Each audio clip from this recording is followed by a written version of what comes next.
Stop elevating white Christian men who are politicians to the status of white savior. And we're going to get to good old Pete, but we're going to do it in a manner like my grandma used to say, we're going to Canada by way of Mexico. So stay with me here. And trust me, I am walking very carefully into this conversation. The first thing I want to say is trans rights are human rights. Let them play sports. The bigger conversation about that topic is how do you help people who are directly involved with that trans athlete who wants to play sports, meaning the coaches, the advocates, the parents? How do you create dialogue and safety for them to play? Let's be honest, none of this conversation that's coming from Christian Republicans is about protecting girls and women's sports. You have a better chance of getting struck by lightning twice and winning the lottery 4 times than you have experiencing a trans athlete wanting to play sports in your local community. But it is the perfection in the fear-mongering that Christian Republicans put around the issue of trans athletes. And it's the complacency in which we believed that we had the right to expect the expansion of trans rights as they have expanded with the LGBTQIA plus community, except trans rights are seen as different by most Americans. That is the data that we need to talk about. And that is why Pete removed his pronouns and said what he said about trans athletes. This article is really long. It's absolutely worth the read. No, we no longer like the New York Times, but you must read this article because it breaks down how trans rights have not kept up with gay rights. This is a hard, painful truth, one that we cannot ignore if we claim to stand for justice and inclusion. This article talks about the ACLU and the Biden administration arguing against Tennessee's ban on gender-affirming care for minors. Very sadly, but not surprisingly, the Supreme Court upheld the Tennessee's ban. And advocates and people who know much more than I do fear that this is going to impact trans rights across the board and for decades to come. Then you have to look at more of what the data reveal. What the data reveal is that most Americans, including Democrats, do not support gender-affirming care for minors. So I think we had Dems voting for Trump because of this issue and because of the effectiveness of the ad campaigns that portrayed Kamala as being only for they, them, and not you. What this data show is that people are confused about the language and the definition around trans rights. And when people are confused, what does that often lead to? Fear. And you're talking about a bunch of white people who have been indoctrinated and influenced by Christian patriarchy. It's really easy to feel comfortable with that indoctrination that says, let's just let the white Christian man tell us what to do and what to believe. Instead of trusting all the progress that we've made, where we have expanded protections of marginalized people. So Pete's angle is political.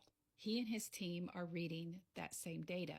So he is going to bend the knee to the Christian patriarchal structure upon which he has found influence and power.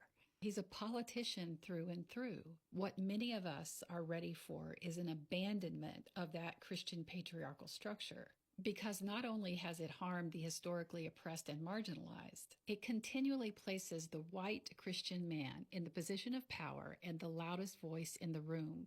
It doesn't matter if he is gay. He fits the mold in every way, including his willingness to survey the landscape and see what this moment needs in order to get elected and remain relevant. Look, I'm not talking about politics right now, especially when we start talking about 2026 and 2028. I am a realist who believes that spirituality prioritizes the human condition, the here and now. So what that means for me, that means taking my experience as a woman who was fully indoctrinated into that Christian patriarchy, then using my deconstructed self and my privilege as a white woman to impact change.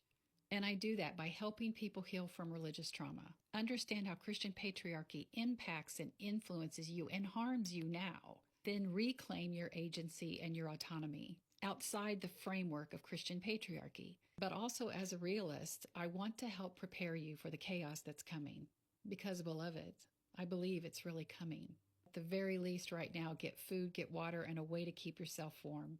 But I got to be real with you.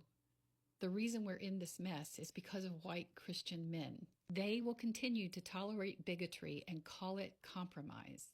Just think post-Civil War and Jim Crow that has tendrils up through to today. It's us who has to change our mindset beyond just thinking that politics is somehow going to save us when everything about our democratic structure has been compromised. Now, let me be very clear. If Pete runs for president, I will vote for him if he is the most competent and qualified, just like I voted for Kamala. But until we stop thinking that we are going to get out of this mess by using the very system that got us into it, where we are now very close to a place where we're going to be worshiping a fascist wannabe king, we are going to continue to repeat this. So yeah, I am heartbroken that Pete is willing to drop the T. But when you look at it through the lens of a politician, it makes sense. But as long as we keep thinking that a white Christian man who is a politician is our way out, historically marginalized people will never, ever enjoy all the rights that white Christian men do. Now, go back into this video and see the places where I said trans rights are human rights and that I'm going to vote for Pete if he is the presidential candidate. Because I can see all you keyboard warriors wanting to deflect about those two issues when you're missing the larger issue. A resistance is building, and it's going to get messy for us to save our country. I'm sorry that fascism might be messing up your retirement plans, and I'm afraid it's getting ready to mess up more than that. Now, I just wrote about this over on Substack, writing called White Christian Men, Please Stay in Your Lane. Join me over there.